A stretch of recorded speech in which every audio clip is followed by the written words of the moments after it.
42. Now we're going to do something a little unusual here.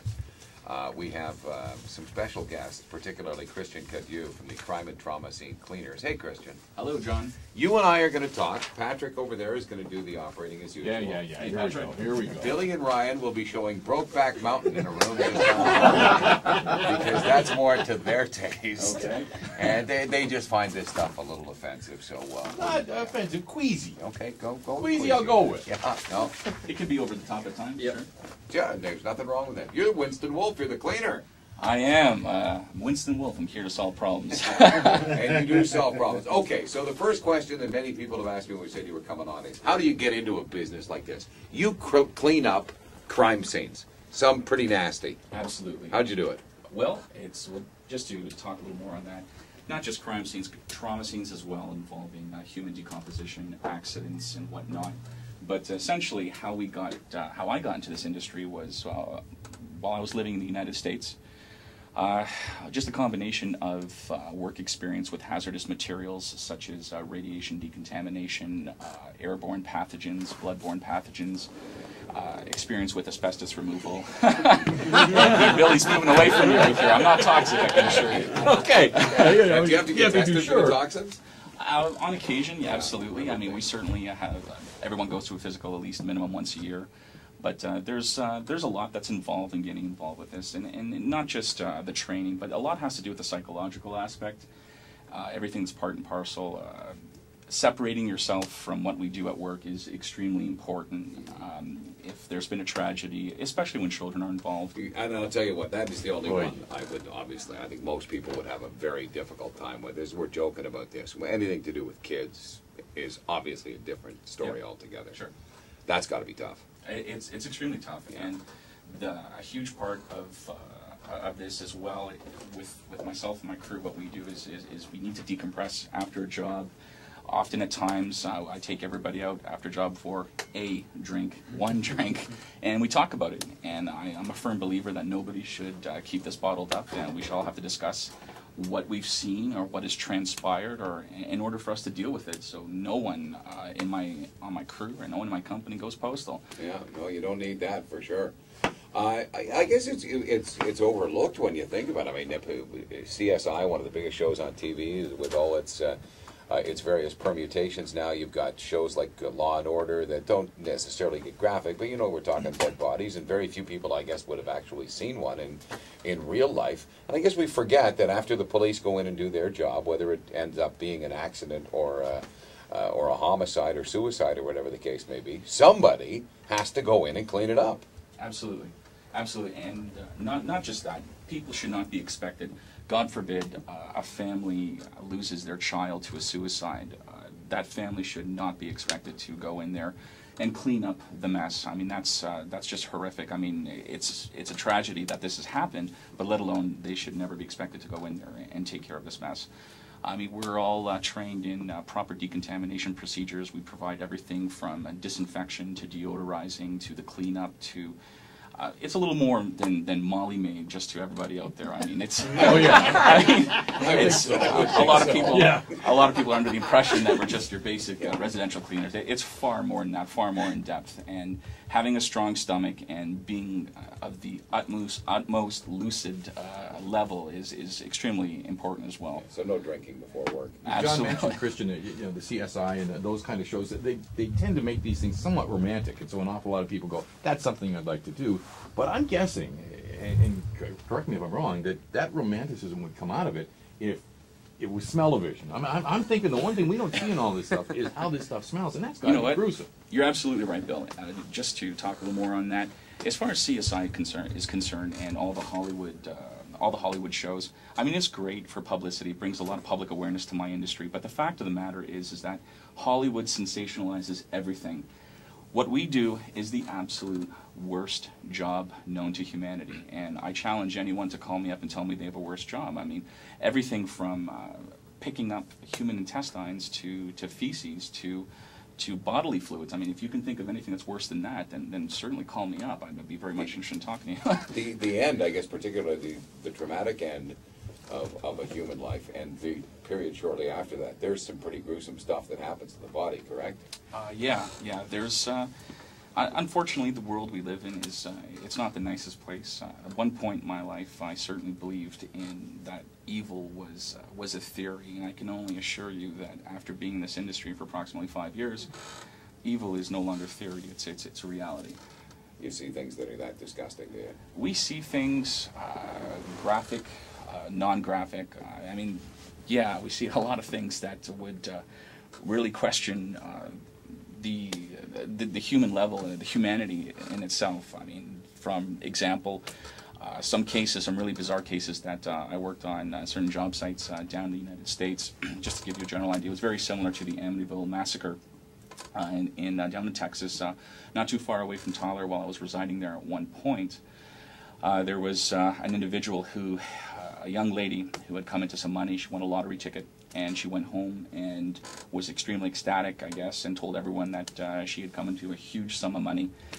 What had happened from there was, I guess her brother wasn't content with the amount of money that he was going to be given by his sister. So what happened was, in the early hours in the morning, he pumped shotgun style and real loser and scumbag. The whole family? Yeah, he got everybody, and they were there for a long time with no air conditioning, no air circulation. I would say approximately 6 to 8 weeks. Ooh. And you're talking about 4 decomposing bodies, and that was probably one of the first jobs I'd ever done now in my earlier career. That I will admit, I'm man enough to admit that I did vomit. Yeah, sure. I mean that. Yeah, I'm thinking of it just as a story. Is there anything that the rest of us have smelled that could even remotely compare to it? There is, and I'm here to tell everyone in Toronto that there is nothing that is worse than the smell of a decomposing body. No skunk, no baby's diaper, no Dutch oven, no nothing. Wait a second. My wife is going to come in here. Maybe if you put all those together.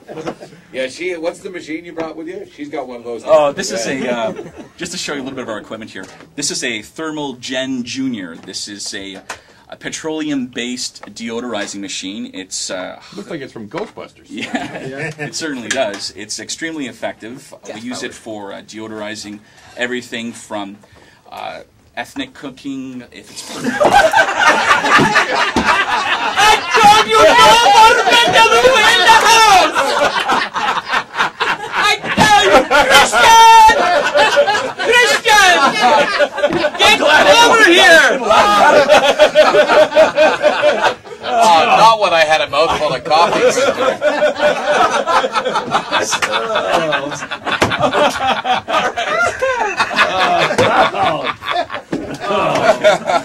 I got a buddy in Malton who could use your services.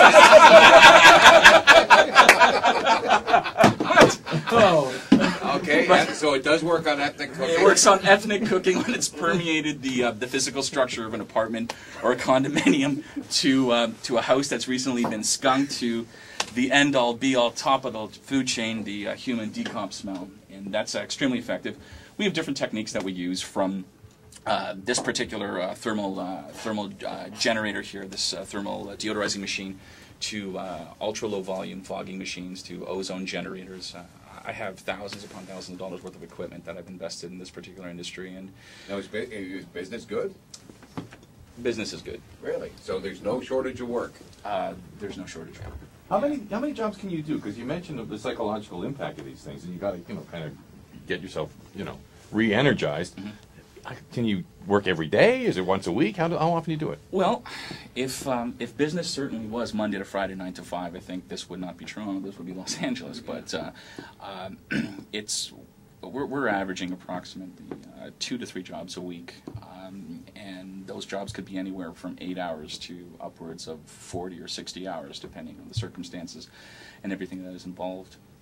Ooh. Christian Cadieux is with us. Christian runs Crime and Trauma Scene Cleaners, and that is exactly what the name implies, a company that cleans up after, well, I guess sometimes run-of-the-mill events and sometimes extremely traumatic and very ugly ones. Again, to go back to the smell briefly, urban legend or not, a car has a decomposing body in it It's there for a certain period of time. The urban legend is you will never, ever get that smell out. True or false? Absolutely 100% false. I challenge anybody in Toronto to call me with the absolute worst smell, and we all back up our work. I can get any odor out of anything. I can assure you that I think you're referring to the segment on Mythbusters. Yep, that's correct. Mythbusters did that. They I mean, with all due respect to them, they certainly did a good job on the Corvette. I think there was a pig that was in there in the farm. Yeah, they didn't have the equipment that I have or that I have access to, and they certainly didn't apply it in the way that it should be. So, but as far as that's concerned, yeah, any type of smell can come out of anything. You just have to know, the proper procedures and everything that is part and parcel with odor remediation and whatnot. So I get it's to the point where something horrific happens in, say, an apartment, and there's blood everywhere, there's guts everywhere, it's nasty, it stinks, the bodies have been there forever. When you leave, is it like nobody's ever been in that room before?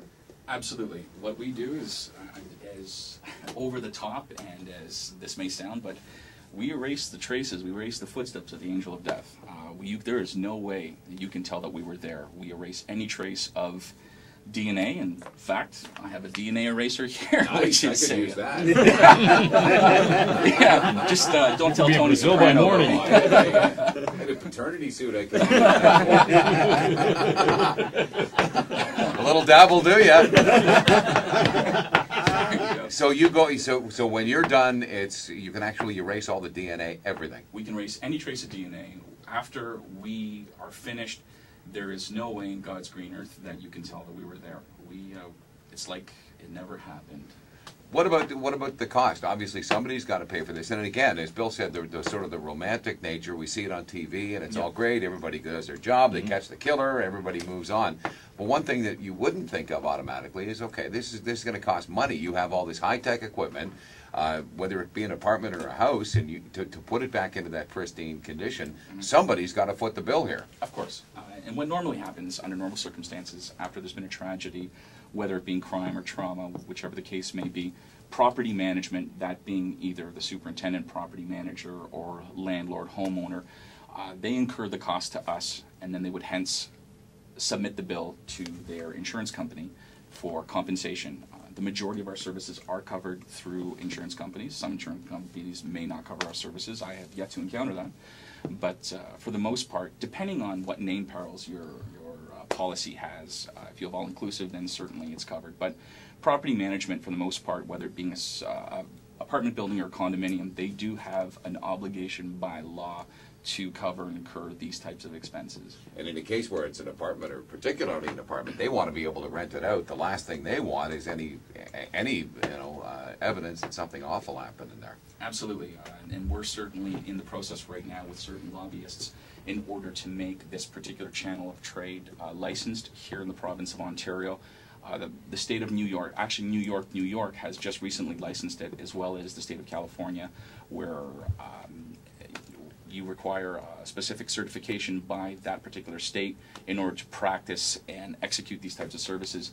There's nothing stopping anyone from right now from going and sucking up bodily fluids from carpet and pouring it down the sewer. In fact, we encounter this all the time, and myself and my colleagues, we rat them out. We inform the Ministry of the Environment and let them know that there are people out there who are not complying with certain guidelines, rules, and regulations that have been set in place, as well as the Ministry of Labor. And these people are, they're destroying what we're trying to build and the type of public awareness that we're bringing to this particular industry. How many people do this, and how far afield do you go? Well, we cover, I have the ability, I have people that I'm associated with that represent us in other parts of Canada, but we do cover all of Ontario, myself and our technicians. Yeah. Now, how many competitors do you have? How many other people do it? As far as competition is concerned, there are a few players here in Toronto, and they're friendly competitors. I have nothing but the highest regard for them. They know who they are. But there are people out there who don't know what they're doing. For example, as I told you, I mean, we're not equivalent, same level as your basic janitorial service or Molly Maid. We're far superior. But there are people out there who would pick up a hypodermic needle from a heroin addict that has decomposed or OD'd and would take it and throw it in the regular garbage. And it's so easy to catch any strain of hepatitis because body fluids that are exposed to the air have the ability to hold strains of hepatitis for up to 2 months at 25 degrees Celsius. So, for example, if your car gets broken into, someone smashes the window, the perpetrator, he boosts your car, or carjacking takes place. If he bleeds in the car, if he bleeds in your vehicle, all it takes is 1 drop of blood to get into your vent. If that blood dries in the vent, the next time you turn on your blower, a dry flake of blood will be blown out into the interior of the car, and God forbid it should land in your or one of your family members or children, whatnot, passengers, in one of their mucous membranes, which is the eyes, nose, or mouth. If that happens, then you will have contracted any form of hep that is positive in that particular blood. This is why after a tragedy, after someone has broken into a car, it's so imperative that you have your car properly decontaminated by a company such as ours. I never would have thought of that. And it's an overlooked issue. Yeah, I bet it is. Christian Cadieux is with us from Crime and Trauma Scene Cleaners. And that is what they do. They clean up after nasty stuff happens. We've touched on a lot of stuff here and a lot of fascinating stuff. The one thing that I would like to ask you before we let you go, Christian, is first of all, the question, is everything as far as the bodies themselves out before you go in? And with that in mind, if that is the case, and I believe it is, have you ever found yourself in a position where you find something that may be very relevant to a case, particularly if it's a homicide? Absolutely. This, everyone's human, and forensics certainly they make their mistakes at times. There have been occasions where we have found gun casings, bullet casings, pieces of evidence that we would think that are certainly evident and important to the case. We stop everything that we're doing at that point. We contact the local law enforcement. They come by and they obtain the evidence from us. And as far as the bodies are concerned, 99% of the time the bodies are out of there before we proceed. There have been occasion where we have beaten EMS and law enforcement certain information that comes to us through certain sources. I'm sure you have that. Sure. Yes, we have that as well. They let us know that something has gone down, and we have been present where the body has still been in there. So when you go in, is it the full-on nuclear suit? It's the full-on hazmat nuclear suit, everything from biosuit to, we have some stuff here I can show you. Oh, nice helmet. That is, that's actually a full-face respirator mask. Yeah. That's very cool. Well, Christian, it's been a pleasure, buddy. Thank you so much. Thank you so much, John. I certainly hope none of us ever need your services. Yeah, I don't want to see you professionally. Let's just strictly keep this social. You don't really want to see me. I'm the last person you want to see. No, I would certainly think. I'm fascinated with this stuff. Billy, maybe not so much. No, it's Kid, interesting. definitely not so much. But I'd like to come up with you one time, just to see. John, it would be an honor for us to have you right along. It's, No, you'll get over that quickly. Oh, yeah. I'm surprised you haven't already. Christian, thank you very much. Thank you so much. 3 minutes before 9, Christian Cadieux from Crime and Trauma Scene Cleaners. Like us, I hope you never need to see him professionally. Let's get Q107 traffic. Here's the kid. It is 8:59 and 3 degrees in Toronto. Looks like we have those long-term problems still in the majors. So we'll further look at the details. And Chopper 640, here's Heather Vigna. That's great, Christian. Beautiful. Thank you very, very much. That was awesome. That was very, very that was good. Thanks a lot, John. No, Thank you thanks, very man. much. Thank you.